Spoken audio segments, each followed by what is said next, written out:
J'entends beaucoup de choses qui sont fausses. Aujourd'hui, la haine, la violence, le complotisme, etc., c'est pas plus de 2% des contenus dans les réseaux sociaux.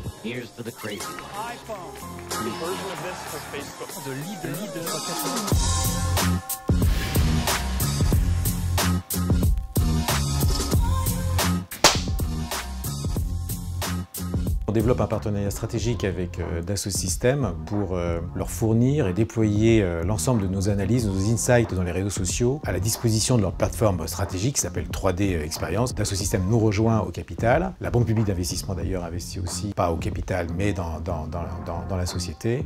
Et ça représente une levée d'environ 11 millions d'euros. Bloom a développé une technologie d'analyse des réseaux sociaux extrêmement profonde qui va capter l'ensemble des signaux faibles, des nouvelles tendances, des mouvements de communauté, des influences, de façon à pouvoir anticiper tout ce qui va se passer dans le monde avec un niveau de granularité qui n'existe nulle part ailleurs. Les Français en ce moment sont plutôt en train de chercher à se restructurer. Les vraies conversations aujourd'hui des Français, c'est pas les élections présidentielles, c'est plutôt de savoir comment on va organiser sa vie post-Covid. C'est ça les vraies conversations entre les Français, au sein de la famille, la relation avec le travail, la relation avec leurs amis, l'organisation de leur qualité de vie, de leur vie quotidienne. C'est aujourd'hui, je dirais, l'essentiel des préoccupations des Français et c'est très très loin des préoccupations politiques en ce moment. J'ai pas de victoire à partager parce que c'est une notion qui n'existe pas vraiment en moi, mais c'est plutôt ce qui me rend heureux. Ce qui me rend heureux, c'est de créer une entreprise parce que c'est une aventure humaine, beaucoup plus que pour gagner de l'argent finalement. D'ailleurs, si je devais donner un conseil à certains entrepreneurs, c'est si vous créez une entreprise pour gagner de l'argent, c'est une très mauvaise idée.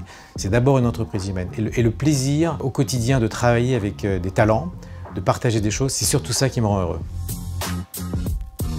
Je pense que c'est la meilleure idée que j'ai eue depuis que je suis né, parce qu'en fait finalement c'est rebondir, se ressourcer avec soi-même, avec les autres, sans se dire qu'il y a des limites. Et ça c'est extrêmement important. Si je devais faire passer un message, c'est qu'il faut entreprendre à n'importe quel âge. C'est pas l'âge qui est important, c'est l'envie, c'est le désir, c'est la motivation.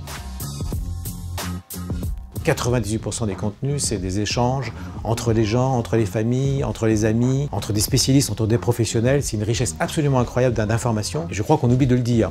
Et je pense que défendre cette idée-là, défendre cette richesse-là qui vient des gens, me paraît quelque chose de fondamental parce que c'est à mon avis une nouvelle vision du monde qui va pas mal changer les relations sociales et les influences dans les années à venir. Et d'ailleurs, le hashtag le plus partagé dans les réseaux sociaux, c'est Love.